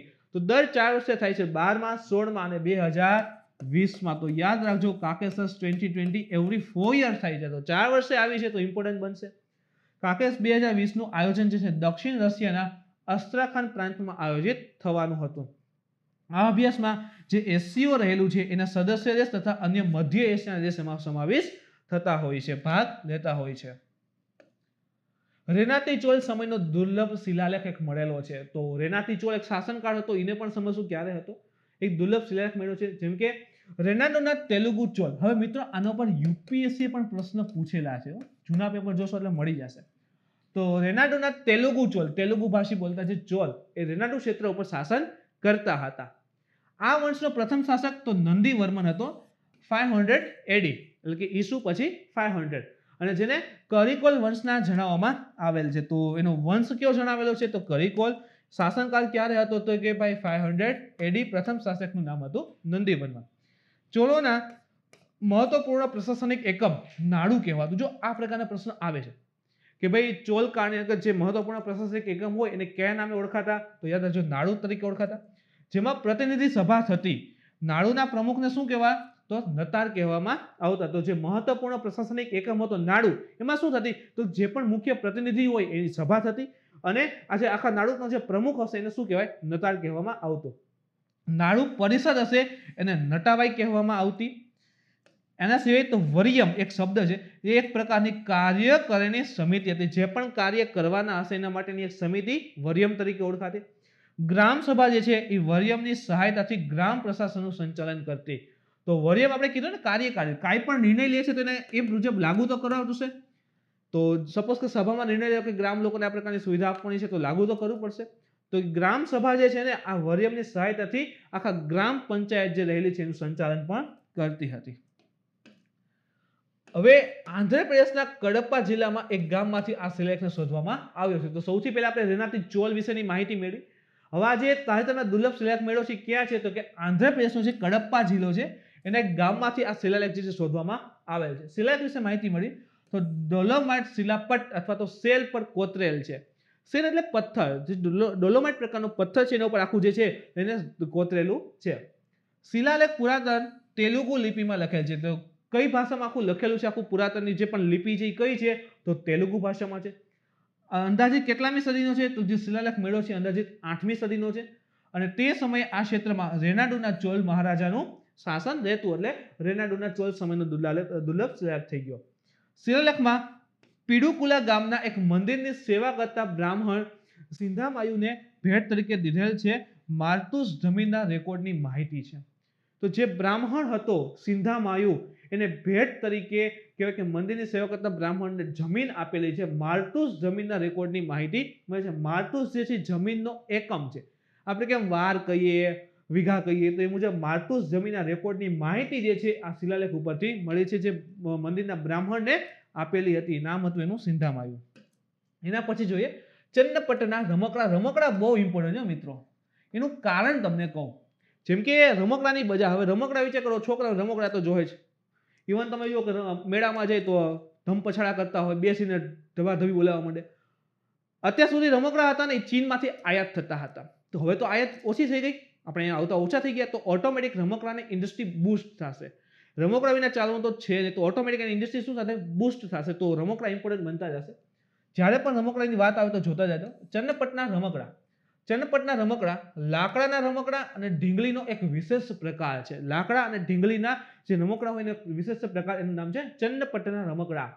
કયા રાજ્યમાં? તો કે કર્ણાટકના રામનગર જિલ્લાના આ ચન્નપટ્ટના નામનું સિટી છે, ત્યાં બનાવવામાં આવે છે. એટલે માટે એ સિટીના નામ ઉપરથી ચન્નપટ્ટના રમકડા પ્રખ્યાત છે. અને આ રમકડા જીઆઈ ટેગ પ્રાપ્ત પણ ઇવન કરેલું છે. આ રમકડાની લોકપ્રિયતાને લીધે કર્ણાટકના આ શહેરને ગોમ્બેગલા ઓરુ, જો એનું બીજું નામ છે ગોમ્બેગલા ઓરુ, અથવા તો રમકડાનું શહેર તરીકે ઓળખવામાં આવે છે. શા માટે? તો કે આ જે સિટી છે રામનગર કર્ણાટક જિલ્લાનું, ત્યાં શું થાય છે કે ભાઈ ચન્નપટ્ટના રમકડા બને છે. એટલા ફેમસ છે કે એને રમકડાનું સિટી તરીકે જ આખું ઓળખવા લાગ્યા છે. રમકડા બનાવવામાં, એટલે કે જે ચન્નપટ્ટના રમકડા છે, ખાસ કરીને કીધું ને લાકડાના રમકડા છે, તો એના માટે જે લાકડું યુઝ થાય છે એ છે વ્રાઇટિયા ટિકોટિયા ટ્રી. એ જે ઝાડવાનો પ્રકાર છે, ઝાડું છે, ત્યાંથી મળે છે. અને જેને આલેમરા પણ કહેવાય છે. અને એ લાકડાનો આમાં ઉપયોગ જે છે કરવામાં આવે છે. હવે ગ્રેટ અંદમાન જનજાતિ, 5 મેમ્બર કોવિડ-19 થી સંક્રમિત થયા હતા. ગ્રેટ અંદમાન જનજાતિ, જનજાતિ એટલા માટે હમણાં પૂછેલી હતી તો ઇમ્પોર્ટન્ટ બની જાય છે. તો ગ્રેટ અંદમાન જનજાતિ, તો અંદમાન નિકોબાર ઓફકોર્સ ટાપુ, અને એના 5 લોકો જે કોવિડ-19 થી પોઝિટિવ થયા હતા, એટલે માટે ઇમ્પોર્ટન્ટ બની હતી.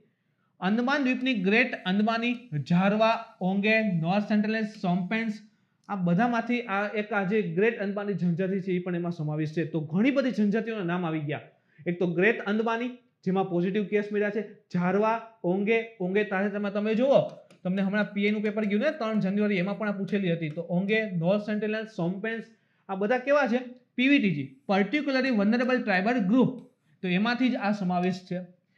આ જે ગ્રેટ અંદમાની જનજાતિ છે ને, જે ભાષા બોલી છે એ ઝેરું છે, અને સંખ્યા માત્ર 51 જ છે. જો ગ્રેટ અંદમાની લોકો કેટલા, જનજાતિમાં કેટલા લોકો છે? 51 છે. અને એમાં પોઝિટિવ આવ્યા હતા કોરોના, એટલે મહત્વપૂર્ણ સાબિત થતા હતા.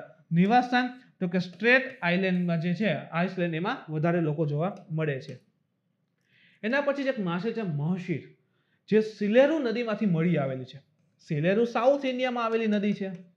કોની સહાયક છે મિત્રો? સિલેરુ. કોમેન્ટ કરીને જણાવજો કે સિલેરુ નદી કઈ મુખ્ય નદી સહાયક છે. તેમાંથી મળી છે. રેર ફિશ છે, એટલે કે એવું નહીં કે ચલો રોજે રોજ જોવા મળે છે તો એમાંથી મળી ગઈ, તેમાં કઈ નવીનતા ના.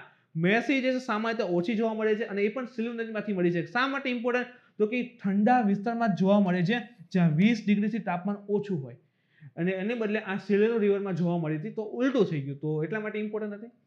ગોલ્ડન મહશીર એની એક પ્રજાતિ રહેલી છે, એ ખાસ મળેલી છે. એનું IUCN International Union for Conservation of Nature status છે, એ એન્ડેન્જર શ્રેણીમાં રહેલી છે. એના પછી જોઈએ રાષ્ટ્રીય ખેલ પુરસ્કાર. તો પેલા તો એવોર્ડ કોના દ્વારા અપાય છે? તો રાષ્ટ્રપતિ દ્વારા એવોર્ડ આપવામાં આવે છે, અને ઇમ્પોર્ટન્ટ બને છે. તો રાષ્ટ્રપતિ દ્વારા એવોર્ડ અપાય છે. ભારતનો સર્વોચ્ચ ખેલ સન્માન હોય તો એ રાજીવ ગાંધી ખેલ રત્ન પુરસ્કાર છે. ભારતની અંદર સર્વોચ્ચ સિટીઝન આવે તો જેમ ભારત રત્ન છે, એમ રમતની અંતર્ગત છે રાજીવ ગાંધી ખેલ રત્ન પુરસ્કાર. ખેલ મંત્રી કોણ છે? તો એ પણ યાદ રાખજો, કિરણ રિજિજુ.